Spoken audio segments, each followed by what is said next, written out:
Here is my Security News Roundup for the week ending August 9th, 2024.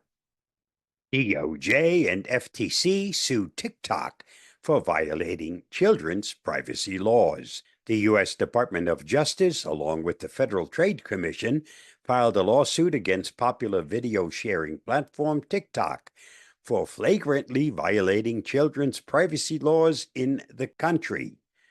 The agencies claimed the company knowingly permitted children to create TikTok accounts and to view and share short form videos and messages with adults and others on the service.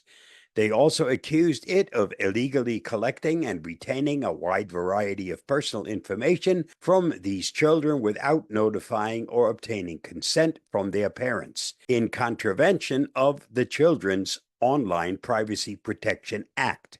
Read more at thehackernews.com. NVIDIA faces two DOJ antitrust probes over market dominance.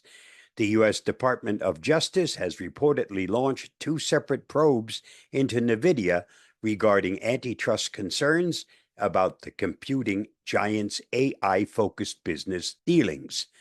The first investigation, reported by Politico, will see the DOJ examine NVIDIA's buyout of Run AI, while the second, as reported by The Information, will assess if NVIDIA abused its dominance in AI chips to discourage customers from using competing products.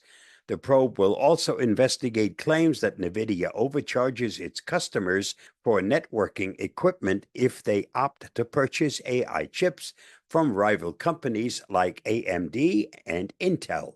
Read more at TheVerge.com.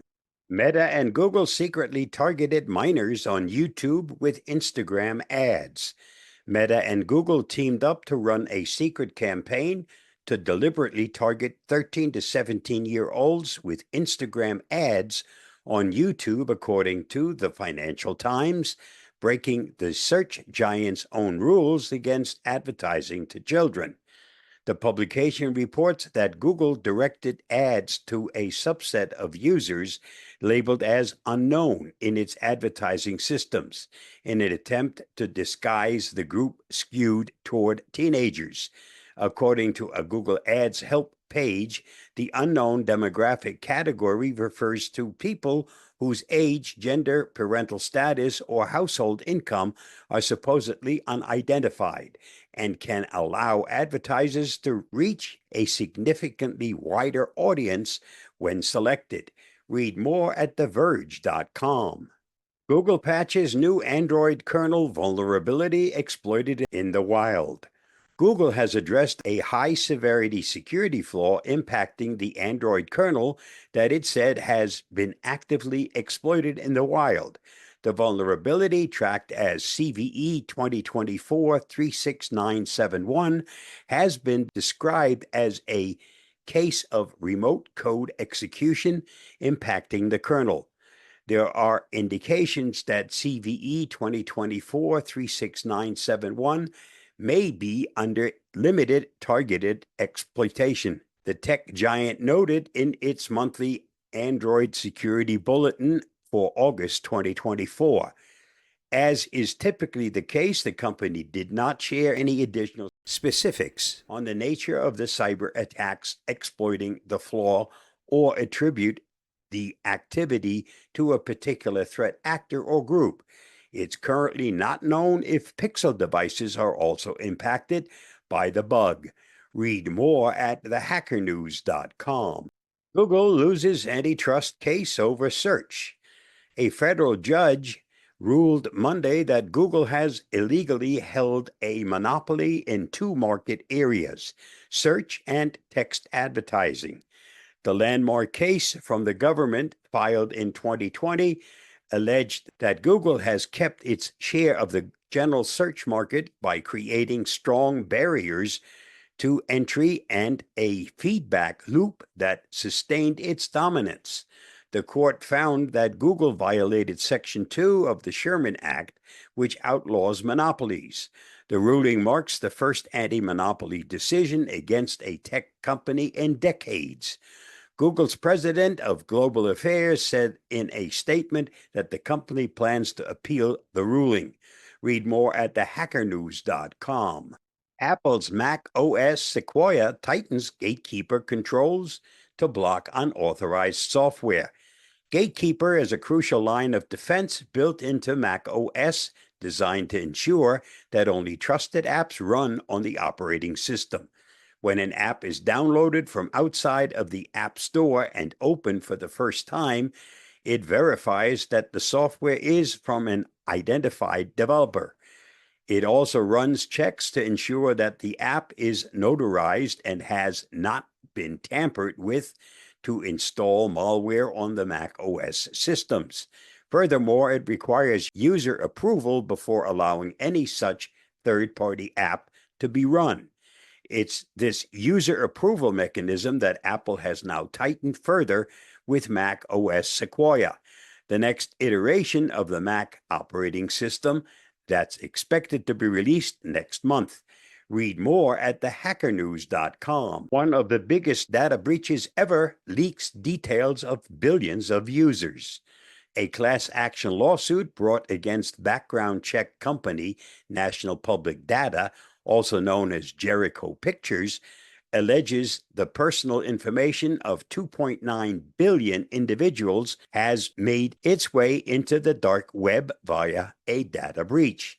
National Public Data uses a process called scraping to collect and store personally identifiable data from non-public sources to carry out background checks on billions of people. This means that sensitive information like Social Security numbers, full names, addresses, relatives' information was exposed, and crucially, it also means that information was not given willingly to the company, and many victims may not know it was stored at all. The court has been asked to require NPD purge personal data of all affected individuals and to encrypt all collected information going forward. Read more at techradar.com. New phishing scam uses Google Drawings and WhatsApp shortened links. Cybersecurity researchers have discovered a novel phishing campaign that leverages Google Drawings and shortened links generated via WhatsApp to evade detection and trick users into clicking on bogus links designed to steal sensitive information. The attackers chose a group of best-known websites in computing to craft the threat, including Google and WhatsApp to host the attack elements, and an Amazon lookalike to harvest the victim's information. Read more at thehackernews.com. This week's must-see on my YouTube channel. Did AI see the market downturn coming? In a world where artificial intelligence is revolutionizing finance, did it successfully predict the recent market downturn? Please watch my video on that topic by following the link listed. Did you know? Dolphins have names for each other. They develop unique whistles that act as names. So the next time you're at the beach, remember that Flipper might just be calling out for Bob. The shortest war in history was between Britain and Zanzibar on August 27, 1896. Zanzibar surrendered after 38 minutes. Talk about a speedy conflict resolution. Just thought you might like to know. If you don't believe in yourself, why is anyone else going to believe in you? Thanks to Tom Brady. Constantly choosing the lesser of two evils is still choosing evil. Thanks to Jerry Garcia. Safe is a misnomer because in today's world, sharing always fosters exposure. Thanks to yours truly. And that's a wrap for this week's Security News Roundup. Stay safe, stay secure, and I'll see you again next week. Bye-bye, and thanks for watching and listening.